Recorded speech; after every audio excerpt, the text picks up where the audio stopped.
You should date a Cancer. I should, eh? Are you offering? But at this point in time, hell yeah. I'm offering to anybody and everybody. Well, it shouldn't be hard. You look very good in quarantine. Thank you. I was fortunate. Things in BC are a little bit like less strict than they still are in Ontario, although I do understand Ontario's starting to loosen up a little bit. Today, yeah, libraries are open again. Oh, good. You're happy about that. Yeah.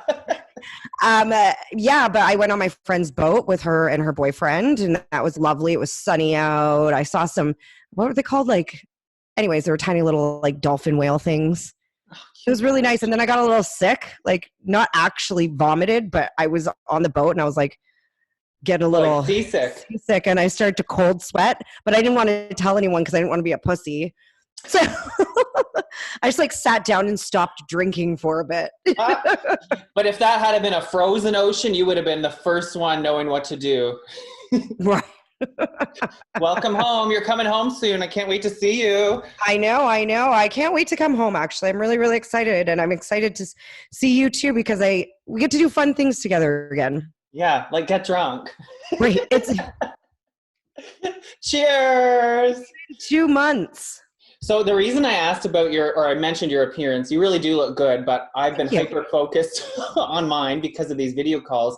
And, I've stopped bleaching my hair, so I've noticed grays. We all get them at this age. But I've noticed, I'm not going to zoom in to show you, but like on my temples, where men get them first. But I've noticed, and I've been curious if you did too, that they grow faster than your other hairs. And they grow in thicker too, and straighter. Like I have one that just like goes like this, ping, and like picks, like shoots out. But I Googled this, and it's true. They do grow faster because there's not that color shit. What's it called? Melanin. Right. And so they're able to grow faster than the other hair that still has colors. Like, what the fuck's that? They should be stumped. Just don't pluck them. No, they're too short on the side. It hurt too much. Right? Yeah. Oh, you big puss. Ugh. But what do you? This is something. This is something you can't fight. Like you just gotta. Yeah, and I'm just speaking for myself, but I know there's a lot of other women that feel this way out there. I don't know about gay men, but a lot of women think that gray hair on a man is hot. Well, I mean, I agree. There's men I think I wouldn't turn a man down because of gray hair if I liked him, like Anderson Cooper. Woo! It's like sophisticated, and you feel like they're grown, like. I guess, but it has to be nice gray, like not that like grayish brown. I don't know. Or like that silver, like, or like streaked. I don't know. I'm not opposed to men in gray hair at all. I love it. In other words, we're proving our theory that your attraction changes as you get older. So when you're 80, you will like another 80-year-old. For sure. Ew, are we old enough to like people with gray hair? I guess so. You said it first. I was walking with my friend the other day, and 6 feet apart, of course. And she looked over at me and goes, "Whoa, I didn't realize how much gray hair you have." Oh, that's how you know it's a real friend, though. Right. Wow, I've known her since I was 7 years old. But I was like, oh, and it kind of stung. And I just laughed it off and was like, yeah, I know, hey, because I do. So things in BC has opened up early, which means the hair salons are open. I managed to snag a hair appointment on Friday to get my hair just the roots colored. Which is the day before you come back. Yep. And then I asked my friend to trim it. So I think my friend's going to trim it. You'll be a whole new woman. You'll be at the airport. I'll pick you up. I won't know. Who is that foxy lady in a mask? Right? You really won't know who the hell I am. And yes, people, I said I'm picking her up. I don't care. We're over it.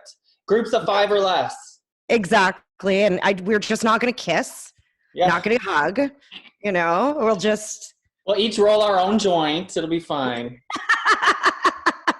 Well, they even say you can pick your 5 people in your bubble, and you're going to be one of the people in my bubble. So there you go. Right. Are you going to see anyone else in your bubble? Are you dating anyone? No, just talking to that window guy still. Okay. Isn't it weird to ask someone if they're dating someone in quarantine? Oh, I didn't even think of that. I guess because you wouldn't want to admit it. Yeah. I have a couple dates, I think, lined up once I get back. So when you've been on the dating apps in Vancouver, you've been keeping your setting in Ottawa? Yeah. Oh, okay. Okay. All right. Yeah, the window guy, he said he wants to take me on a real date, but nothing's open. And it's weird to just be like, come to my house. Well, and even actually, you know what is a good date, I think, idea is you can buy, like, I'm sure if Bottega has it in the market or any Italian place has charcuterie boards to go. Get one of those and go and sit in a park and just sit down, chat, pop some bubbly. Ain't nobody giving anybody open alcohol tickets right now. Everyone's roaming around like drunk buffalo. You know, like nobody's giving those tickets out right now. Was it you that had that awesome Facebook status that said exactly that? If you're not going to open the bars, let us wander the streets like drunken buffalo. Yeah, no, that wasn't that. No, but that's where I got it from. That was a good status.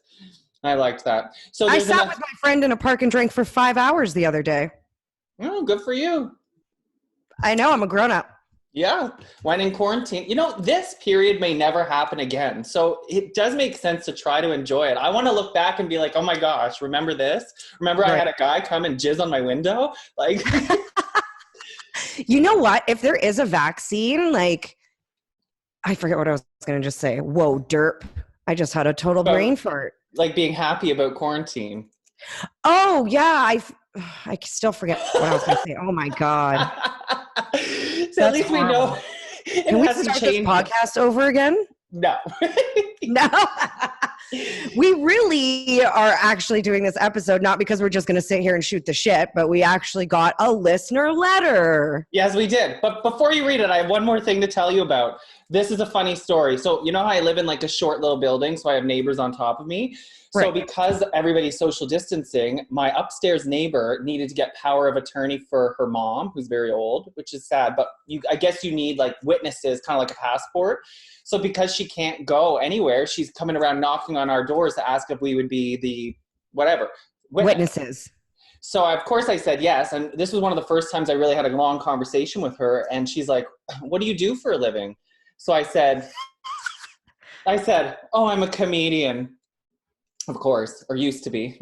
And she's like, oh. But it was one of those O's that was way too long for the moment. I'm like, what the hell? What was so surprising with that? And I figured it out later. So in my bedroom window, I should send you a picture of this. You can see, I have from Queersphere, I have a rainbow poster from Queersphere that says performers only on my bedroom door. And when you walk by my bedroom window, you can see that poster. So I think she thought I was like a cam girl or something, performers only in my bedroom. Well, and not only that, but she sees me coming over all the time. Yeah, right. And then loud screaming from within the apartment. And the lights and everything. Yeah. You have to be a pretty shitty porn star, though, to be a porn star living in your apartment. Yeah. Thanks, Jenna. Yeah, I was very flattered, actually, but it was really funny that I bet you, like, neighbors peek in your windows, so take note of what you can see in your windows. No, you peek in your neighbor's window. Well, her too, apparently. She's Greek. You know how those Greek moms are. Right. Totally. Yeah. Gotta know everything. I just got a kick out of that. But yeah, listener, this is our first one since, well, no. We had one other one in COVID. Okay. And for those new listeners that we have, especially in the Netherlands, they love us. But I think the Netherlands are freaky people, like in the good way. So I think maybe that's why they like listening to our podcast. Well, the Netherlands just had that news article saying the prime minister suggested everybody get a sex buddy. And they spell it SEKS buddy, all one word, sex buddy. For quarantine, get a sex buddy. Right? So we are the perfect podcast for the Netherlands. We are. And they launched the Tulip Festival, which just happened in Ottawa. We right, exactly. We love the Dutch. Whoa, why am I so mind blank today? So is this letter from a Netherlander? No. But for all the new listeners, thank you. Sorry. Gosh, that's horrible. For all the new listeners, you are able to send us letters if you do have a conundrum that you need our opinion on or anything like that. So you can do that at Jesse and Jenna's messypodcast@gmail.com. Oh my God. I don't know. This is going to be a long podcast, Jesse. Well, I'm surprised that you can't speak anything else, but you got the email out. Right, exactly. Yeah. Okay, here's the email. Hey, Jesse and Jenna, I'm hoping you can give me some guidance because I have a huge problem with my boyfriend and I don't know what to do. I have been with my boyfriend for the past 2 years. We're both 27, and he can't make me orgasm. I feel like it's my fault because when we first started dating, I didn't want to put pressure on him. So I told him that no other man has ever made me orgasm. Of course, this is a lie. I have many times and with different men. So I know it's possible. At the beginning of our relationship, he tried really hard, but it just wasn't happening. He just wasn't getting it. Fast forward 2 years later, and he's finally given up. He said that there's no point in trying anymore since it's impossible. I don't know what to do because I want to tell him that it is possible, but then I get caught lying. Should I tell him to keep trying? Have I dug a hole too deep? Please help me. Thanks. Orgasm free for 2 years. Wow. For 2 years. She needs to go listen to our episode with Nadine Thornhill right away. But right. Actually, no, that was a lot about kids. Yeah. Honestly, I think that she did dig her own hole. Or she should. I am especially like the older we get and the more comfortable we are with our own like sexuality, I find that you communicate more. And when she started by lying, like that lie, so you didn't put pressure on him, like that lie has caused you 2 years of no orgasms, of bad sex. So you mentioned, the communicating thing. And this is something I even still struggle with because you feel embarrassed. Like, I don't know how to explain, like when to say what you want. Like, for instance, I'll put myself on, if I'm giving a guy a BJ and he tells me what to do, I like that. I appreciate it. I like direction. And I also find it hot. So I don't think we should all be afraid to say what we want. You're 100% right. I was like talking to this guy and I was like, I strongly believe in communication. You have to tell each other what you want because at the end of the day, the only people benefiting from that is you guys. Your sex is going to be like 10 times better if you know what he wants. He knows what you want. And sometimes it takes guidance and like clear, direct instructions. This goes here. I like it here. Or, you know, I have a fantasy. Like that's always a good thing to ask people too, is like, hey, do you have a fantasy? Know what it is. And one day maybe surprise them with it if it isn't too weird. Like feet or windows. Yeah. But It's kind of sexy now though, that you think of it. Not the feet. The window? Yeah. It has been a while, Jenna. I know. But I feel like if I was the one telling someone, I feel bad, like they're not doing it right. But when I was on the receiving end of the direction, I liked it. So that isn't always true, that you're going to insult them if you give direction, which is what I'm always afraid of. And it's always about your messaging as well. The way you're giving directions. So the last time I got a direction was during a BJ, and I started going really slow because I was tired, and that's what he liked. And he was like, "Oh, whatever you're doing, keep doing that." And I was like, "You should have told me 5 minutes ago. This is easy." So I liked it. So yeah, you just got to speak up, I guess. That's number one. Exactly, but like it's not a criticism; it's a direction. You know, like you don't want to be like, "Oh, that doesn't feel good. Don't do that." No, like, hey, how about you do that? I don't know. But she without getting too vulgar here. Oh yeah, like who are we all of a sudden? Right? Boobs, cum, dick. So, but she didn't say what specifically they're doing that she can't orgasm, right? Because I think I understand what she means. Like sometimes it just doesn't work. Like he just doesn't know how to touch you properly. Like there's no sexual connection. There can be so much connection there, but the sex is awful. It happens all the time. Yeah. And then it turns into a friendship. Yeah, which happens a lot in gay world. But if she's just laying there starfish and he's ramming her, that's not going to work for any woman, right? Like, isn't it very common that women have to self-stimulate? Well, not only that, but like women, you have to speak up and tell him what you want. Guys are sexual. They'll be down for pretty much anything. That's what I mean. Exactly. Yeah. Like he would be thrilled at a direction that if he thinks it's going to make you more excited, They're also 27, which is still like pretty young. In my opinion, like to me, being 27, I'm talking about like young sexually. Like you're still Yeah. figuring out what you're comfortable with and what exactly it is you want. Men are finally taking an interest in maybe pleasing women because in their early 20s, they definitely don't give a shit about anyone except themselves. Yeah. Right? So like it's this new thing. So I think because they're 27, like maybe that ship has sailed and maybe you're just not meant to be together. Maybe that's it. Maybe it is a chemistry thing. 2 years of bad sex. Only a woman would put up with that. Yeah. As usual, these letters leave me with more questions because I wish we could ask her, what have you tried? And what is there, because it takes two to tango. But she's super willing to try again. So maybe it's better that we just give her some things to try. And I think the number one thing to ask him is like, what is your fantasy? Like, and maybe like think about incorporating toys into the bedroom so that even if he can't do it for you, something else can. Well, that's what I mean by asking her more questions. Like, is she just starfishing or is she touching herself too? Because like, I'll tell you her gaze too, when you're getting it in the rear end, sometimes it hurts if you're not like self-stimulating like a woman. So you have to, I think, sometimes do that. Yeah, I guess so. But it's still better when you don't because like no one likes multitasking.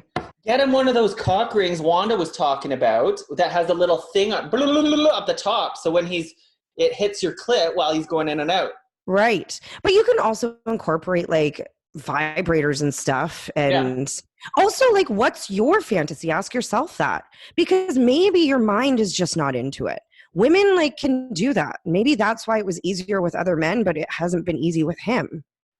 Well, maybe it's not a physical thing. Maybe it's literally a mental. Yeah. Especially now that she's at the point of writing podcasts about it. She's obviously, that every time they lay down to have sex, she's thinking, here we go, Right. Maybe she's not enjoying the moment. Maybe he's not enjoying the moment. Feels like there's just been a lot of pressure. It's been a huge issue in your relationship for a while. So maybe it's too much. Maybe both of you need to get like absolutely shittered, wasted, talk about your fantasies and then do them, act them out. That's a good idea.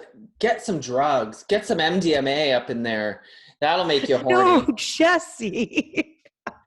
Get some cocaine. No. If it grows out of the ground, it's all right. Yeah. This guy sounds like he's fed up too, because what kind of straight man is going to say, I'm ready to give up? There's a lot of straight men that aren't even willing to try in the first place because they don't care. Yeah.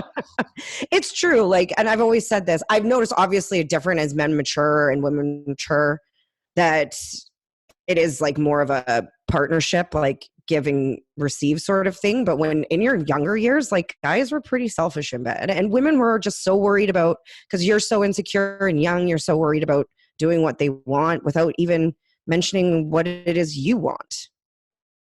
So here's a personal question. At least that's what it was like for me. Okay. Have you ever had sex where you didn't orgasm, but it was still okay? Like you were still happy? Not really. Not as much as if you did. No, can't say.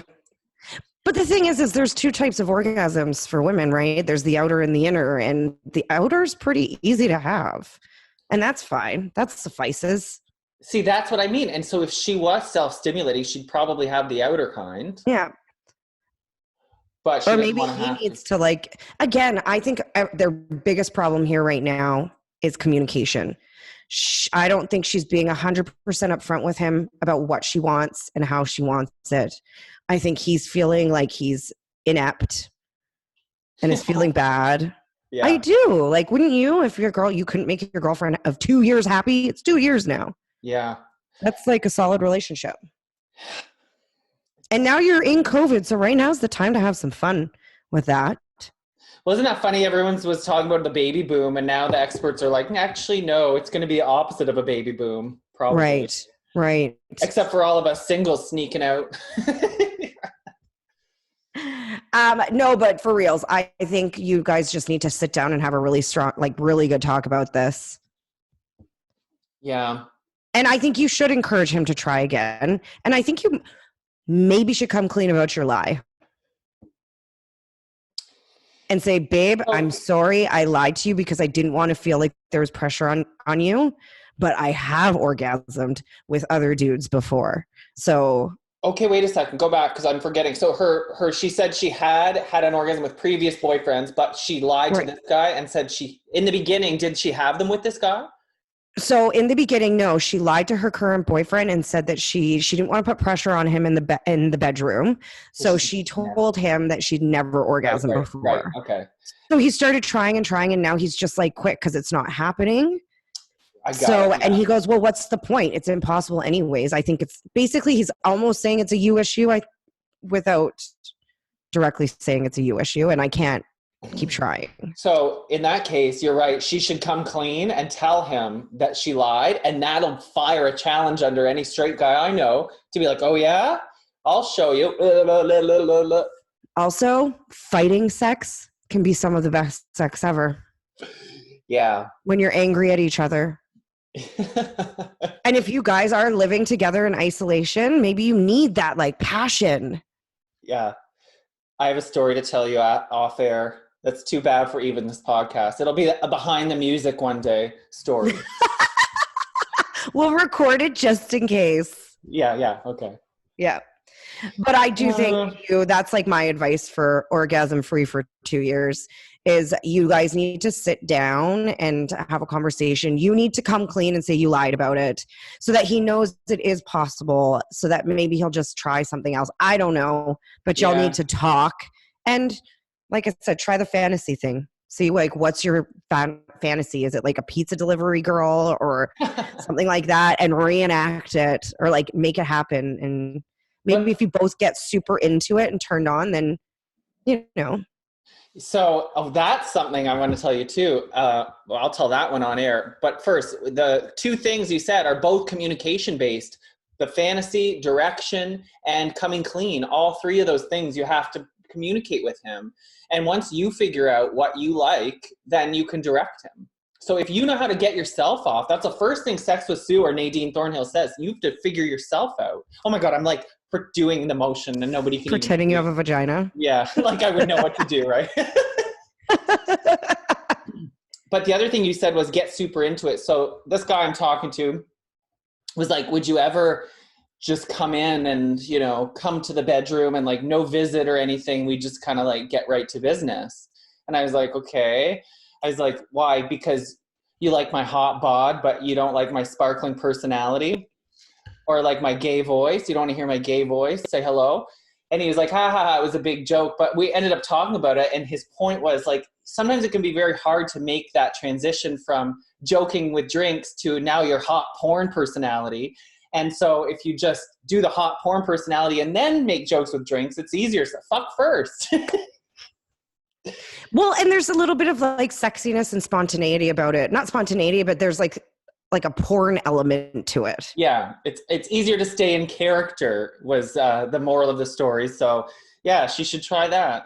Right. I've heard like guys have told me that that's their fantasy too, is just like you leaving a door open and then walking in and you're already ready and that's it. Like no talking, no nothing, just wham bam, thank you, ma'am. Which fine, but like I see through that shit. You don't want to pour me a drink. You don't want to say hello, how are you doing? You don't want to tell me I look good. Well, you're talking to me afterwards, okay? Yeah. But so anyway, we haven't done that yet either. But there's our advice is I think give it another try. Don't give up on it yet. It's been 2 years and I think it's possible for it to happen. You just need to give it more of a, I think you're both just too close-minded and too fixated on it. Yeah. Loosen up, let go, have some fun together. Or since you emailed us, you're probably going to listen to this. So just accidentally do it on speakerphone. Imagine. This guy's like, wow, this is like a very similar story to ours, babe. Yeah. Maybe they just aren't compatible. Like, I'd like to know what their horoscopes are. Do you believe in that crap? Well, I believe in it. I don't like follow it though. I don't personally invest in it. astrology. The reason I'm asking is I clicked on an article today that said something like 68% of people think it's bullshit. And I was surprised because I thought more people would think it was legit. Like, I've always believed in them. Not so much that they can tell the future, but like the personality traits. I've never met someone that doesn't fit their zodiac sign perfectly. I think a lot of people that say they don't believe in it still read it. Yeah, we just all want a bit of hope. Exactly. It gives you just like you're having a shitty day and you're like, geez, I wonder what my horoscope says. And you read it and you're either reassured or you feel even shittier about yourself. One of the two. I actually am talking to a guy right now and he believes in astrology, which I was like, that's interesting. Like a straight guy? Yeah. I sure hope so.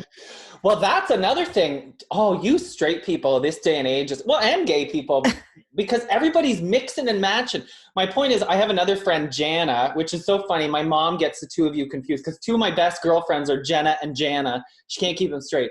But Jana is talking to a bunch of different guys on Tinder that all have it listed as bisexual. And I'm like, oh God, I don't know. We've talked about this, but as a straight woman, would you want to date a bisexual guy? Well, I can only speak for myself, but I have to say props to those men for being so open and honest. Hey, we'll take it. On a medium like Tinder. Like, your picture is from 10 years ago, but at least you're honest about your sexuality. Because for some people, it's important. I think for others, it's just not, people don't care. Well, you make an interesting point because I wonder if it's not so much that they would like guys as equally as women, but they're open to it. Whereas, like, you know, how many straight guys our dad's age would get their dick sucked by a guy, but say, oh, no, I'm not gay, no homo. Right. So at least. Or I'm not bisexual either. They wouldn't say they were bisexual either. That's true. Yeah. Because a lot of straight men, especially like hyper masculine men, I find when you say bisexual, they're like, no, they're gay. You hook up with a guy, you hook up with men, you're gay. And I'm like. I find that usually to be the case too. Like once you go gay, you don't go back. I think what bisexual is just saying I don't have a preference. I like the person themselves, not like what they have in their pants. Yeah. How do we get on that? Oh yeah, your horoscope guy. So I wonder. I should go back and check his profile now. Yeah. Is he in Ottawa? Yep. I have nothing against bisexual people at all. It's just not something that there's already so much competition out there. Now I'm competing against both genders. Like I can't. Well, that's what it is. This is not a homophobic thing, obviously. No. Who you're talking to. But it's just, it's a thing. But I fully understand why people will label themselves as bisexual because it is a sexual preference. And it's just the same as being heterosexual. It's just the same as being gay. You know, to me it is like, it's just, they're saying like, I don't care about who you are. I just get confused when we get into like pansexual because that's also like, I don't care how you identify, but I guess that goes beyond the scope of just male or female. Well, then you just have to be human. That's all. Human. Right. Yeah. Right. Yeah. And in the end of the day, shouldn't we all just be attracted to people because they're human, not just because of gender? I don't know. You should, but like, I just think of the jealousy. And if you think of when you're at a party with your man and he's checking out all the hot girls, all of a sudden you have to now think, oh, he's looking at that guy too. Not only that, but what if you're there with your boyfriend and you're both checking out the same guy and you want to take him home and then your boyfriend's like, no, I'm going to take him home. Well, I liked your first option, which is that could be a fun night, you know. Would you do that? Would you do a threesome with two men? Or would you rather do one with two women? I think it would. I wouldn't be into a threesome, period. Sorry to break all the hearts of my many male admirers out there. All one, maybe, of them. You might do a threesome if it's with a soft bladder of a box of wine. Right. But like, I just have problems sharing, and I feel like an odd number is just like a weird number. Someone's always going to be left out. Okay, a foursome? I'm not into girls, so like I wouldn't be hooking up with a girl. And two guys, now it depends. Are the two guys also hooking up with each other, or are they just both hooking up with me? Ooh, I don't know. That's a good question. So that makes a difference for you. And you only have so many holes. And I just feel like if two guys are just hooking up with you, it's physically straining, probably. It's a lot of work. Right. So how can you sit back and actually like really enjoy yourself? Because while you're trying to enjoy a guy who's having sex with you, you are working yourself on another guy. Like, it's just too much. Unless you're on MDMA, like I said, then you'll be into it, I promise. Did you see that email we got about what was it? I think it was our Corey Kane podcast from a woman who said, she was like, thank you for talking about porn, because she agreed with you about women getting like abused. And so she started watching gay porn, which I find unusual for a straight woman. And she loves it. She's like, I'm obsessed with gay porn, and it gets her off. Good for her. So she would be a woman that wouldn't mind the two guys doing things. Exactly. And she'd probably be into bisexual men as well. But see, for you, I think it's important to point out, it's, again, not a homophobic thing, obviously. No. But it's just a lot of man for me. Like, that's a lot of masculinity in one place. Trust me, I used to watch Queer as Folk religiously. What was it, Monday nights? Yes, or Sunday. Every Monday night, me and my friend Kelsey at the time would get together, and we would. I didn't miss a single episode. I know every storyline. I loved that show. But I always remember like the really passionate parts. Like sometimes it got pretty graphic. I was like, this is just like so much man going on. Like, it was, it's just a lot. There's no gentleness to it. And I guess I like some gentleness in lovemaking. What a request, Jenna. God. I'm a Cancer. Demanding. Yes, you sure are. And you match your horoscope too. So to a T.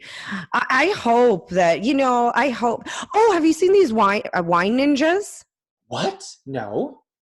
So it started in Edmonton, where these women would like take random bottles of wine and put them in, run around and put them on people's doorsteps. And like then a little wine fairy. Oh, I love that. And then what do they do? Hide in the bush and then wait to be invited in for a glass? No, I think they just leave them on their doorstep and trot along. And I was thinking, if we can get wine, maybe we should do that. How much would make it to the doorstep is my question. Or you'd find us late at night going back and trying to take the wine back because we ran out of bottles. It's a 3-hour limit. If the wine is not collected in 3 hours, we take it back. We're taking it back. 3 hours turns into 5 minutes. Yeah, we're waiting in the bush. Uh-huh. Yeah. Yeah, well. All right, we have an exciting and fun episode coming up on Friday with our comedians. The L. Solomons. They have a special on Crave. Have you watched it yet? Not yet. I'm going to watch it right before, so it's like fresh in my mind. Okay, because as you saw earlier in this podcast, I don't have the best memory sometimes. Well, I haven't watched it because I don't have Crave, but I've seen them live, which I'm pretty sure it's close. I just love them. They're a lesbian couple. One of them is Jewish. The other's Palestinian. So the most oddest couple you could ever imagine. And they're gay. So they're just crazy. But the crazy thing, well, I'll let them tell the story. But the reason I wanted them to do it was because they're actually quarantined in some remote cottage in Quebec because they were on tour with Yuck Yucks or something. And when the quarantine hit, they had to just like rent an Airbnb and hunker down. And they've had a wild time because they're in a very French city and neither of them speak French. And the locals are not welcoming them. Where are they from? They live in New York City. Oh, geez. And you know those remote towns in Quebec, some of them ain't so LGBTQ friendly. I know. Well, from their statuses, it doesn't seem to be so much that. It's the Anglophone thing. They're like, you're not French. They don't care that we're Jewish and Palestinian lesbian comedians. They care that we speak English. Yeah, or maybe it's everything. I don't know. We'll ask them. We'll ask them on Friday. So I'm excited for that one. Yeah. Right. But now that lockdown, I was thinking about this today. I don't even know we should be discussing this on our podcast, but no. I was thinking like we started this cocktails comedians in quarantine, but now the quarantine's starting to lift. I kind of want to keep this series going. I think it's really fun. Yeah, me too. So we're going to have to change the name, I think, maybe. Well, we could ask about their quarantine experience because until stand-up comedy returns, we're all up Schitt's Creek here with no outlets. Maybe it should just be cocktails, comedians, and cocktails. Okay. I thought you were going to say cocktails, comedians, and COVID, but I like your version better. Right. Cocktails, comedians. And conversation. What? Now we sound like a radio show. Right. Cocktails, comedians, and cocktails. Yeah. Yeah. All right. Look at your gay ass glass there. Oh, don't be jealous. It's got flamingos on it. I am jealous. I'm still drinking of a Halloween. Right? Yeah, oh God. All right. All right. Good luck, bitch. What's her name? We don't know. Orgasm free for 2 years. Oh, that's hard. I know. Let's cheers to her. Let's hope she gets it off tonight. And send your letters. If you don't, email us again and we'll put you in touch with our former guest, Miss Jones, who can maybe help you get in touch because she's a something like that. Sensual. No, I think she can tell you how to either get yourself off or teach him to get you off. One of the two. And send your letters. Jesse and Jenna's messypodcast@gmail.com. Love you. Love you too. Cheers. Cheers.